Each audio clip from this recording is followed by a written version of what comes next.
Welcome to this quick guide on how to edit contrast in Discord, updated for the latest version.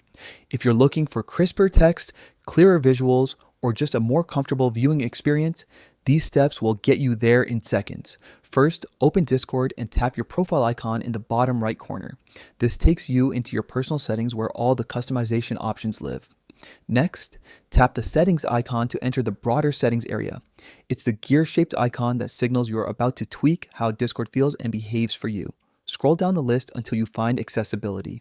This section houses features designed to make Discord easier to use, regardless of lighting or viewing preferences. Inside accessibility, look for the contrast option. This control is your shortcut to adjusting how dark or light the app appears, which can help with readability and reduce eye strain. Use the contrast slider to set the level you prefer. Moving it to the right typically increases contrast for bolder text and clearer distinctions between UI elements, while sliding left minimizes boldness for a softer look. Take a moment to gauge how the changes affect menus, channels, and messages, ensuring you don't miss important details. If you find your screen looks too harsh or too faint, just nudge the slider a bit in either direction.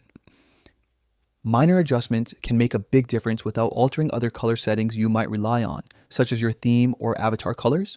Once you've settled on a contrast level that feels right, you're ready to continue with your day.